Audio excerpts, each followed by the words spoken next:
Shalom, shalom. Aujourd'hui, nous allons partager sur un sujet. Donc, le thème, ça va être nous allons tous un jour rendre des comptes devant le Créateur du ciel et de la terre. Donc, nous devons réaliser que ce monde a un Créateur.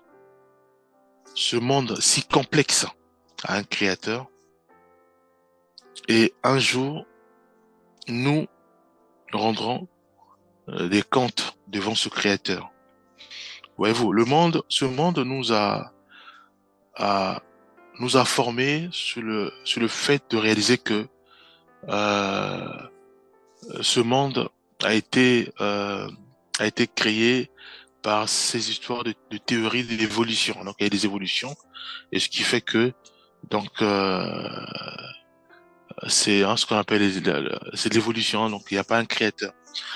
Mais quand nous regardons l'infiniment petit comme l'infiniment grand, quand nous voyons les papillons, quand nous voyons comment les papillons se forment, quand nous voyons comment le système nerveux, nos cerveaux, comment notre corps se défend, tout ce a été mis en place dans notre corps, comment ça a été fait de façon euh, parfaite, on va dire. On réalise que non, il y a un créateur quand même. Quand on voit la terre, quand on voit comment les arbres poussent, comment il y a ce système-là des fruits et autres, on se dit non, il y a un créateur. Quand on voit comment la terre tourne autour du soleil, quand on voit comment c'est mis en place de façon parfaite, quand on voit même les couleurs des oiseaux, on voit euh, l'harmonie, on voit comment non, on se dit non, non, il y a un créateur. Voilà, nous. Donc, on se rend compte que non, non, nous sommes trompés quelque part. Donc, effectivement, il y a un créateur. Il y a un créateur. Quand nous voyons comment les magiciens mettent en place de façon magique les cartes et autres, on se dit non, non, il y a quand même un créateur. Parce qu'en fait, eux, ils travaillent pour le diable Satan. Donc, ils font les incantations, ils font beaucoup de choses. Effectivement, tout cela se réalise ou tout cela se met en place. Ils font appel à des choses occultes pour faire apparaître des choses physiques que nous voyons. Donc, il y a pas, des gens vont dire que c'est des illusions, mais des fois, quand on te fait montrer des cartes et on nous fait disparaître des cartes devant toi, donc on se dit, non, non, il y a quelque chose qui vient de se passer. Mais eux, ils le font sur la base de, des esprits lucifériens. Voilà. Mais il y a un créateur de tout esprit qui existe. Le créateur de l'humanité, des hommes. Voyez-vous?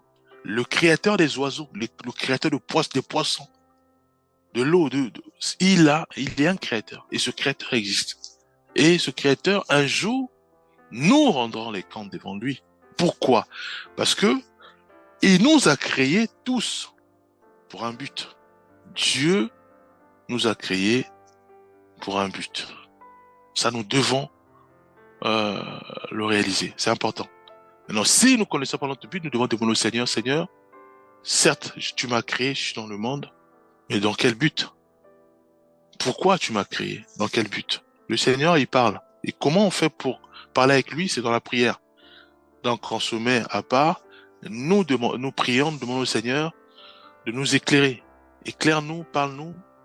Pour quelle raison tu m'as mis sur terre? Pour quelle raison tu m'as créé? Est-ce que je réalise ce dont tu m'as créé? Est-ce que je réalise le rôle que tu m'as assigné? Si c'est pas le cas, parle-moi, oriente-moi, aide-moi à mettre en place la mission que tu m'as assignée. Voilà, nous. Chacun de nous rendra compte devant le Seigneur. Pour cela, nous allons prendre un verset. Nous allons prendre Romains 14. Romains 14, verset 12. Je vais lire. Ainsi, chacun de nous rendra compte à Dieu pour lui-même. Voyons-nous. Donc, nous devons réaliser que la vie que nous menons sur terre, un jour, nous rendrons compte de cette vie. Quand j'utilise ma bouche, est-ce que ce qui sort à travers ma bouche bénit, relève, fortifie, éclaire ou produit la mort? C'est-à-dire que ça produit que le mal. nous rendrons compte, mes bien-aimés, devant le Seigneur pour nous-mêmes, par rapport à notre façon de s'exprimer, notre façon de se comporter vis-à-vis de nos parents. Nous rendrons compte devant le Seigneur, le Créateur du ciel et de la terre, celui qui nous a créés. Nous rendrons compte devant le Seigneur si nous menons notre corps à pousser les autres à pécher. Ça peut être la prostitution, ça peut être mal s'habiller, ça peut être euh, voilà, beaucoup de choses. Nous rendons compte devant le Seigneur si nous esterquons des gens. Si je suis cupide, je vais rendre compte devant le Seigneur. Voyez-vous, le Seigneur me dira, mais moi je t'ai créé pour un but, mais pas pour être cupide, pas pour mentir, pas pour voler, pas pour chercher querelle, pas pour faire du mal aux autres, pas pour harceler les autres, pas pour se moquer des autres. Je t'ai créé pour un but. Tu diras, mais Seigneur, mais tu m'as jamais dit, tu m'as jamais dit mon but, tu m'as jamais parlé. Mais Dieu va te dire, mais est-ce que tu m'as demandé? Voyez-vous? C'est pour ça qu'il est important que nous puissions parfois nous arrêter. Dire non, la vie que je mène, rien que par les témoignages des autres, je sais que la vie que je mène, elle n'est pas bonne. Parce que les autres me disent, non, non, toi, tu te comportes mal. Toi, tu parles mal aux gens. Parce que, soit parce que tu n'es pas bien, voilà. Je dois me poser des questions. Pourquoi les autres, mes parents, mes amis, me font ce genre de remarques? Je peux pas être insensible. Je dois me poser des questions. Voyez-vous? Je dois demander au Seigneur, est-ce que la vie que je mène, c'est selon ta parole? C'est selon ce que tu nous demandes d'appliquer cela sur la base de ta parole? Ou c'est le contraire? Dieu va nous parler, mes bien-aimés. Dieu va nous dire, mais comment déjà écouter les autres? À creuser sur ce qu'ils disent. S'ils disent, voilà, ce que tu dis, tu parles durement. À ce moment-là, je dois considérer ces paroles, demander au Seigneur de m'aider à parler maintenant dans la joie, dans la paix, dans la douceur. Voyez-vous, ce que les autres me donnent, ça doit pas euh, me pousser à pleurer. Non, c'est pas ça. Ça doit au contraire me pousser à prier pour rechercher de manière à ce que, dans la prière, de manière à ce que je puisse me comporter différemment. Donc, si j'étais insolent, je dois maintenant parler de manière à véhiculer la joie, l'amour, la paix. Voyez-vous?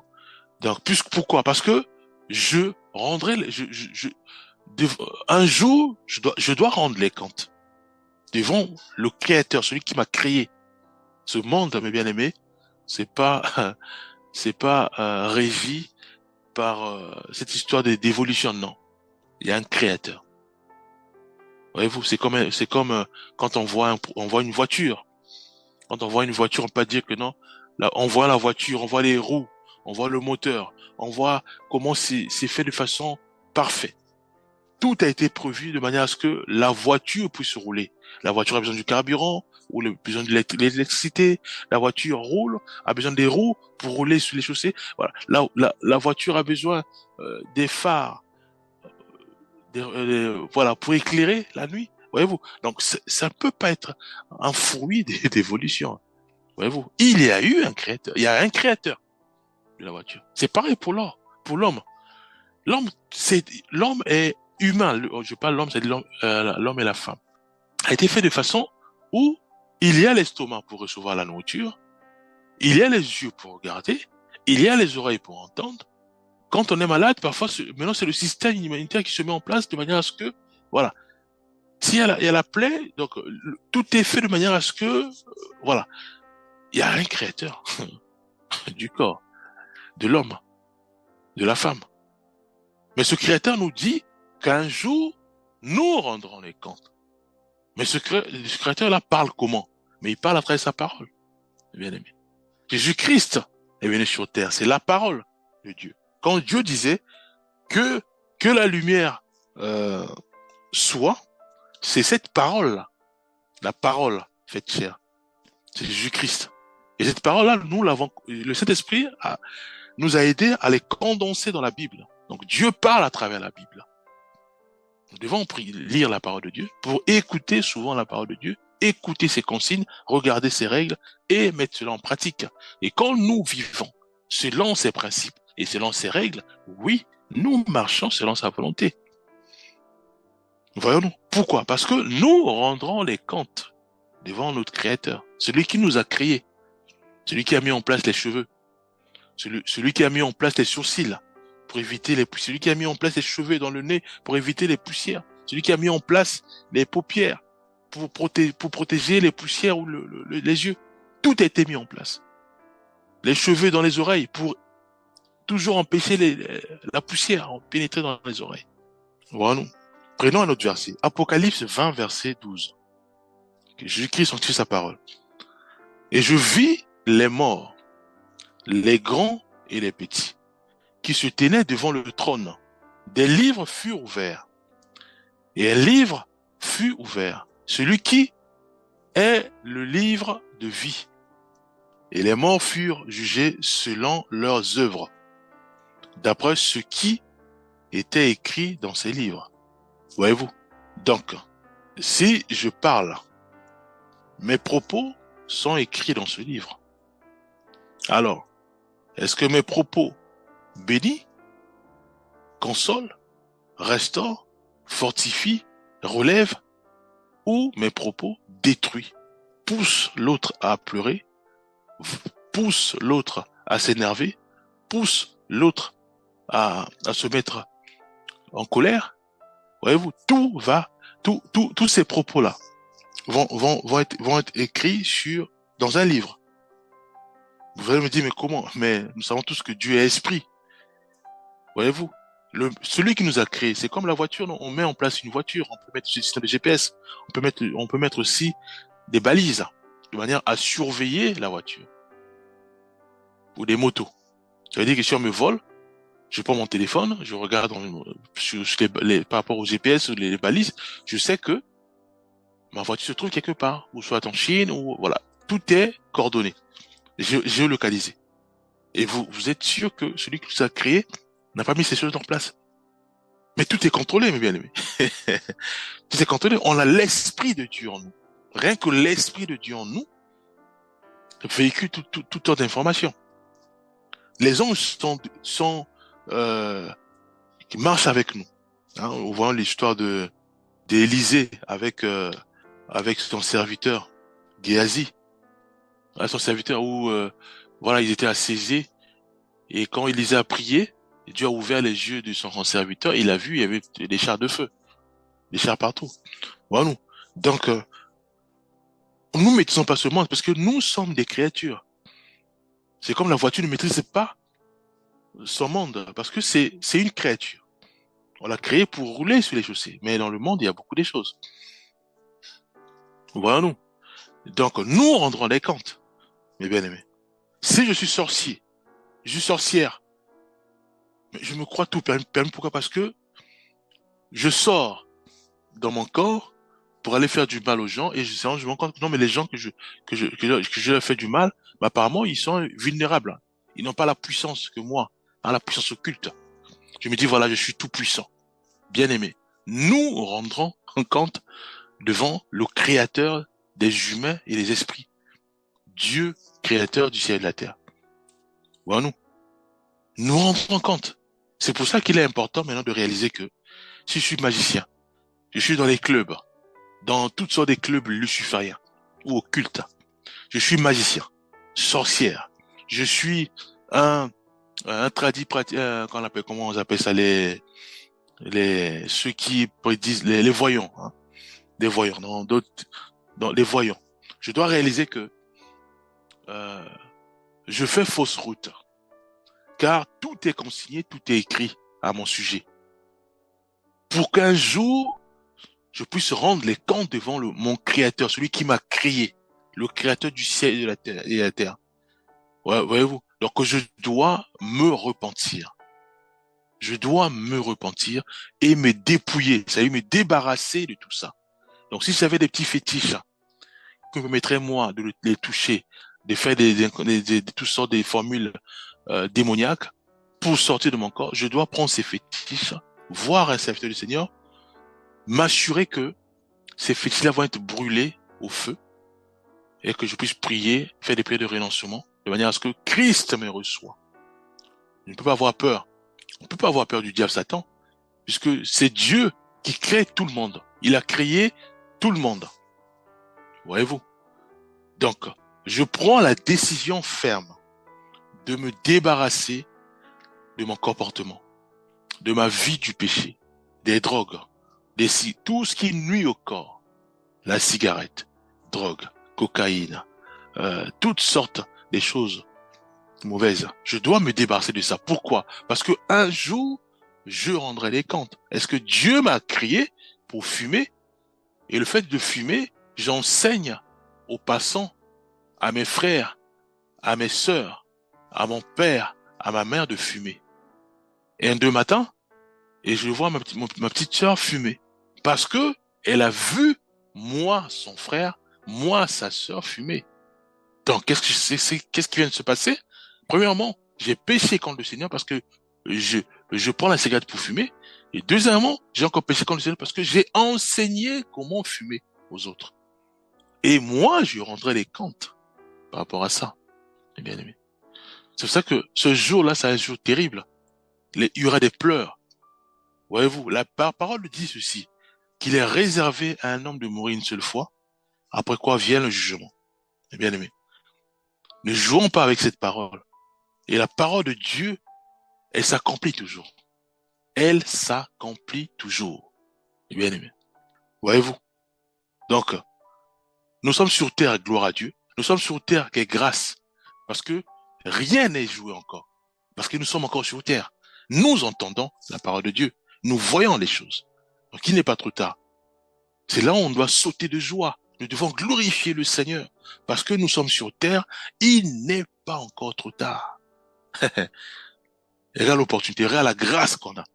Maintenant, il est maintenant temps que nous puissions nous débarrasser de tout ça. Des cocaïnes, cigarettes, mauvaises pensées, mauvaises paroles, la vie mondaine que nous menons, rentrer dans les clubs ou voilà, de la prostitution. Nous devons nous débarrasser de tout ça. La sorcellerie, la magie. Nous devons nous débarrasser de tout ça. Parce que nous sommes encore sur terre. Parce que nous avons encore la grâce de nous repentir. Regarde la joie, regarde l'opportunité que nous avons encore. Et nous devons le faire maintenant. Demander pardon au Seigneur. Voyez-vous, demander pardon au Seigneur, nous dépouiller de tout ça. Nous ne devons pas voir le profit que procure la sorcellerie.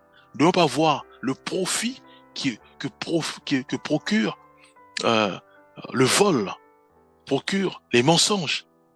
Voilà, nous ne devons pas voir cela. Parce que c'est éphémère et ça va nous emmener à l'enfer.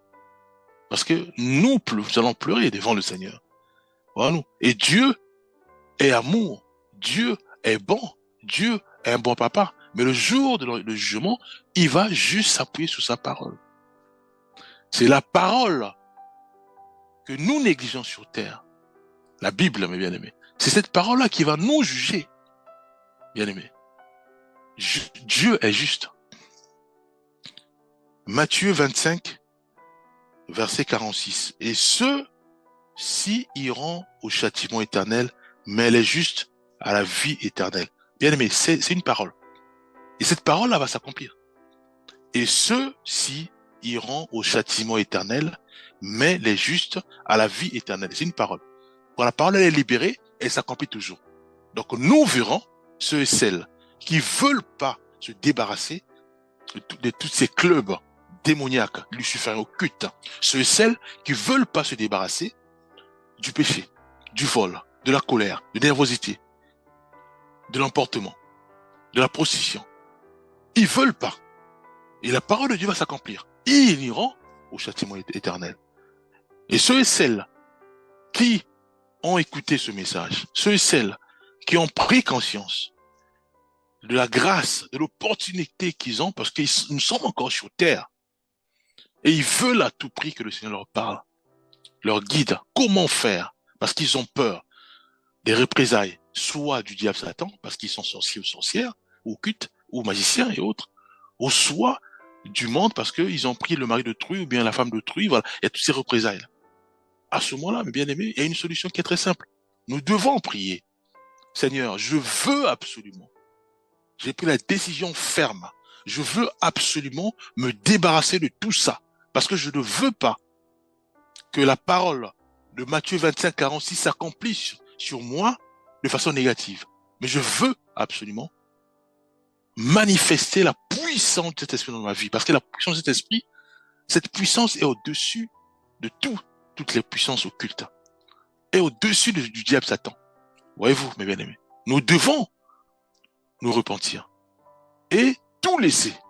Donc si j'avais des portraits, des talismans, hein, qu'on nous donne dans les l'aube, je dois les brûler devant un frère, un frère, une sœur, voilà, que le Seigneur va m'orienter. Brûler et me changer radicalement.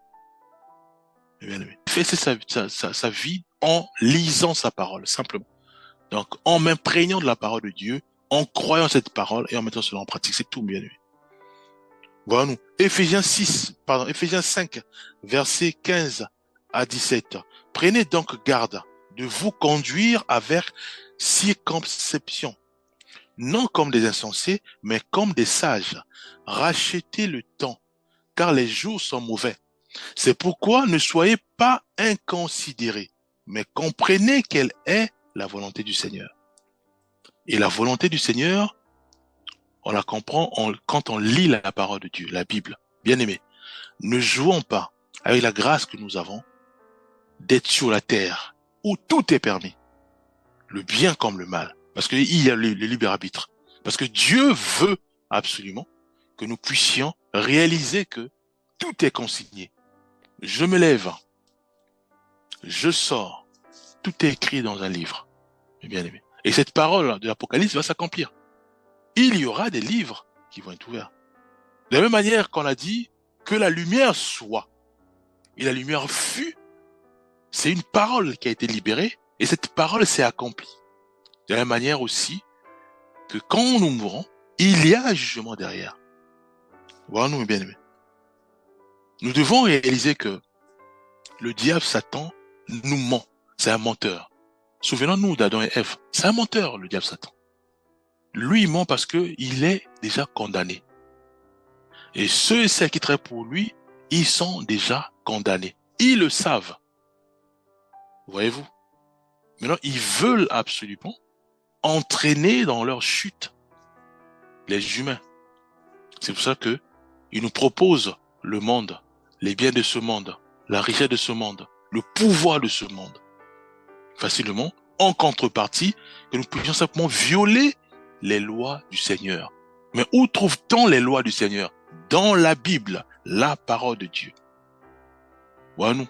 Lui, qu'est-ce qu'il fait? Il pousse les humains à désobéir à la loi de Dieu. Qu'est-ce qui pousse le diable Satan? Qu'est-ce qu'il fait pour nous entraîner dans sa chute? Simplement, nous pousser, nous, à ne pas obéir à la parole de Dieu. C'est tout. C'est la parole de Dieu qui coordonne le monde. La parole de Dieu qui juge. La parole de Dieu qui bénit. La parole de Dieu qui fortifie, qui guérit. Bien aimé, c'est juste la parole de Dieu. Il est important que nous puissions maîtriser cette parole, la lire, la maîtriser. C'est elle qui va nous juger. C'est elle qui nous bénit, qui nous fortifie, qui nous aide à marcher dans la sanctification. La parole de Dieu. Et le diable Satan l'utilise pour nous dérouter. L'utilise aussi pour nous accuser devant le Seigneur. C'est pas notre ami, le diable. Il nous accuse. Il nous pousse à désobéir à la parole de Dieu. Et c'est encore lui qui monte vers le Seigneur pour nous accuser. Pourquoi? Parce qu'il veut pour nous détruire. Parce que, souvenons-nous, le diable rôde. Il vient uniquement pour détruire. Donc, il nous pousse à la pédophilie, à la pornographie, à la masturbation. Il nous pousse par ses esprits. Et c'est encore lui qui prend ces œuvres-là Il monte vers le Père pour nous l'accuser, pour nous accuser. Il nous réclame, il dit non, je veux qu'il meure. Je veux qu'il soit dans mon camp. Comme j'ai pas le pouvoir de le ramener dans mon camp, je viens maintenant vers toi, toi le créateur des humains, plaider à ce que je puisse récupérer ceux et celles qui ont violé ta loi. Sachant que c'est lui l'auteur, c'est lui qui nous pousse au péché. Voilà, nous, c'est pas notre ami. Il nous pousse à la sorcellerie, il nous pousse à rentrer dans les loges des clubs démoniaques, et c'est encore lui qui prend ces œuvres-là. Il dit dans ta parole, il est écrit dans euh, dans Romains 14, verset 12, ainsi chacun de nous rendra compte à Dieu pour lui-même. Et quand signe cela, il vient, voilà, je les réclame. Un peu comme il a fait avec Job. Voyez-vous, nous devons réaliser que le diable n'est pas notre ami, il veut pas notre bonheur, mais il veut notre malheur, il veut nous détruire. Voilà, nous. Mais nous avons encore la grâce, nous avons encore l'opportunité de résider dans un corps et d'être sur la terre. Ce temps-là, nous devons l'utiliser au maximum pour nous repentir, pour nous débarrasser du diable Satan, de ses composants, nous débarrasser, de régler nos comportements vis-à-vis de nos parents, vis-à-vis de nos amis, de tout régler pour nous imprégner, nous imbiber, nous revêtir de la parole de Jésus-Christ. La Bible, la lire, la comprendre, faire en sorte que cette parole soit imprégnée, puisse remplir nos pensées, remplir notre cœur, de manière à marcher selon la parole de Dieu, à vivre selon la parole de Dieu. Est-ce que c'est une vie contraignante? Non. Voilà, nous. Tout dépend du zèle, de la volonté que nous avons. C'est comme si c'est un enfant qui dit, voilà, je veux absolument avoir 16 ans, non, mais 17 ans en France pour passer mon permis de conduire. Dès qu'il a ses 17 ans, il va tout faire pour respecter le code, tout faire pour passer son permis, pour ensuite avoir une voiture. Voyez-vous, une décision ferme. Tout a été mis en place de manière à avoir une voiture au final. Qu'est-ce qui a été mis en place? La, la, l'énergie à mieux comprendre les codes, à mieux passer les codes, l'énergie à mieux comprendre la conduite et à passer l'examen de la conduite pour ensuite avoir un permis et ensuite acheter une voiture. Voilà, nous, c'est ça un chrétien, c'est une chrétienne. Tous les efforts, les énergies sont orientées uniquement sur la compréhension de la parole de Dieu. Comprendre qui est Dieu. Qu'est-ce qu'il veut pour nous? Voilà, nous, comprendre ce qui est Dieu de manière à tout maîtriser, à tout imprégner, et que maintenant, si nous parlons mal, on sait que sa parole dit le contraire. À ce moment, nous réglons. Le Saint-Esprit nous aide maintenant à réaliser que il est écrit, respecte ton père et ta mère. Obéis, enfant, obéissez aux parents obéissez aux parents. Voilà, nous. Mais pour connaître cela, c'est la parole de Dieu. Nous devons lire, nous devons comprendre. C'est pour ça qu'il est important de comprendre, de lire la parole de Dieu. Maintenant, si nous voulons surtout pas lire la parole de Dieu, Dieu dira que non, mais toi, tu veux pas lire la parole de Dieu, hein, comme il est écrit dans Osée 4:6, tu veux pas comprendre, ok, comme tu veux pas comprendre, moi aussi, je m'écarte de toi, parce que tu veux pas comprendre la parole de Dieu, tu veux surtout pas lire la parole de Dieu. Bon, c'est comme un enfant, on l'envoie à l'école, il veut pas apprendre. Mais l'école, c'est bien, ça permet d'enseigner, voilà. On grandit jusqu'à ce que on a les diplômes et on travaille. C'est bien dans la société, hein, le système du monde actuel. Mais on veut pas aller à l'école. C'est un souci, il y a un problème. Bon, non. On veut pas apprendre. Mais comment, si tu veux pas apprendre, comment tu vas écrire un jour? Comment tu vas écrire les lettres? Bon, non. Donc, il est important d'apprendre. Voici, on a partagé, nous allons prier. Père, nous te bénissons. Pour ton amour, fais-nous grâce, Père. Fais-nous grâce. Vraiment, fais-nous grâce. Aide-nous à nous dépouiller de ce monde, à nous dépouiller du péché, du diable Satan, à nous dépouiller de tout ce qui nous tire dans le péché. Nous voulons, Père, imprégner ta parole dans notre cœur. Aide-nous à y parvenir. Au nom puissant de Jésus-Christ, nous avons ainsi prié. Amen.